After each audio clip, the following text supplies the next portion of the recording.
Hi, I'm Cameron Emmanuel Burns, reporting for FinTech Futures here at FinovateSpring in San Francisco.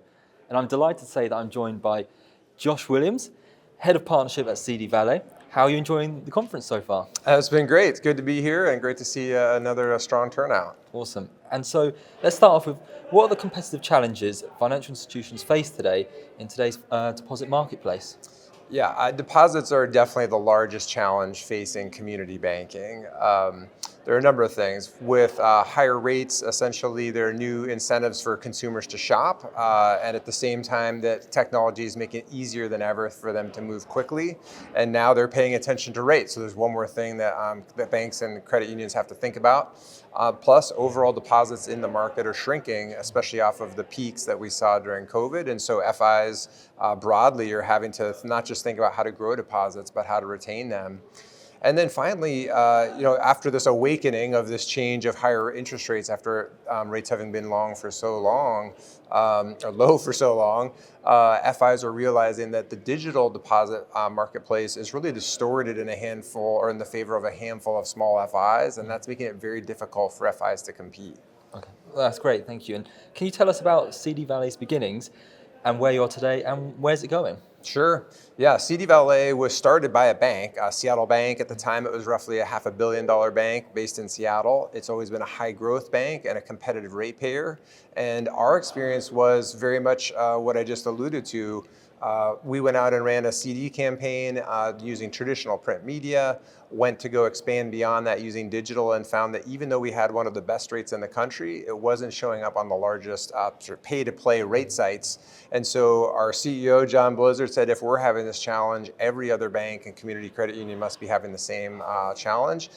So not long after that, we essentially hired a company to prototype up a site. We tracked all of the rates in Washington, and then we took that link and sent it to all of our heaviest CD customers to ask them for their feedback, and they loved it. They loved the fact that they got that transparency and the ease of seeing what the highest rates were.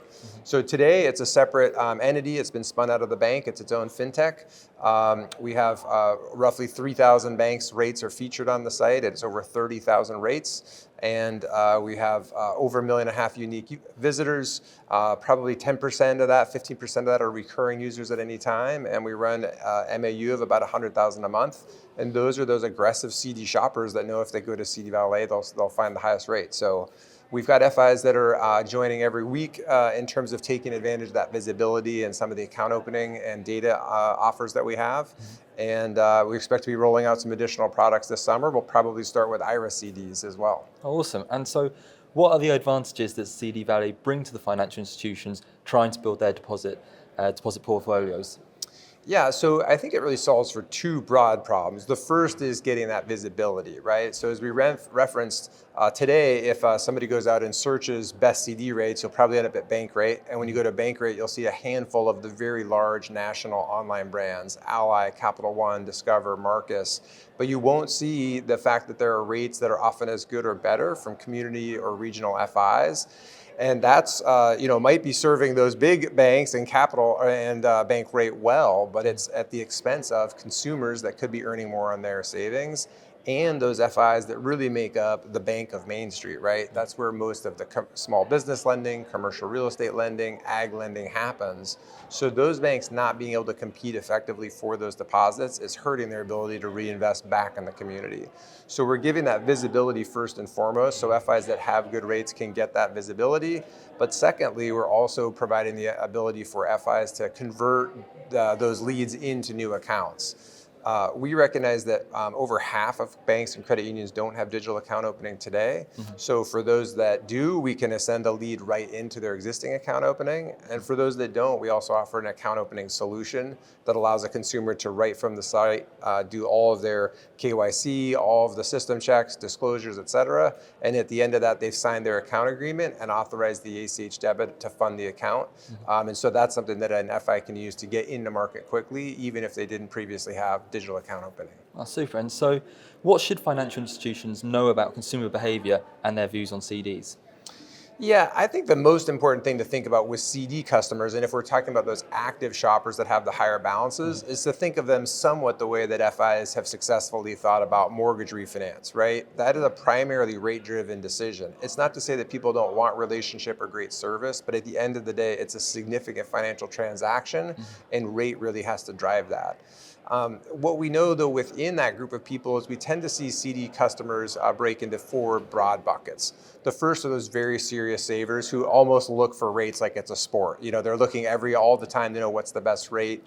The second are these more sleepy savers, right? They might have significant savings in CDs, but up at this point, they've been somewhat asleep, right? Letting those just roll over into low yielding CDs. Of course, we're seeing less of those now, and more people are waking up to that. Then you have the event-based savers who are maybe saving for a tax payment or some other event. They want to get a good return, but keep their funds safe for that time frame. And now you have the newer savers.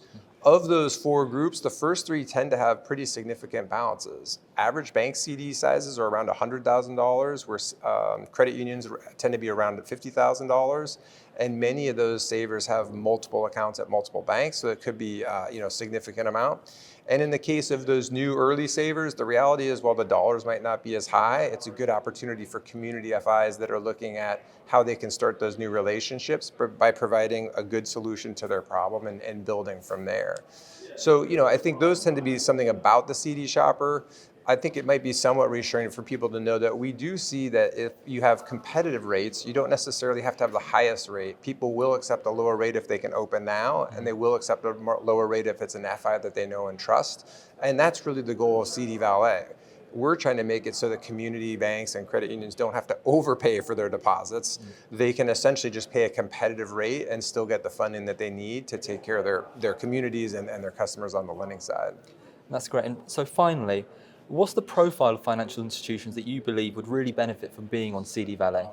Yeah, the FIs that will benefit most are those that already have competitive rates. They're willing to pay that rate, but they can't get the visibility or the conversion. So we can solve for that visibility by making sure that those serious savers that I talked about before are going to see their rates, and we can help them with conversion by saying we can either deliver this to their existing account opening and make that process as smooth as possible, or provide that digital account opening solution if they don't have it, so they can capture that lead once they get it.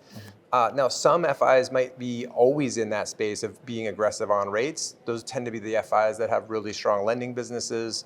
Maybe they're in credit card or auto or home improvement.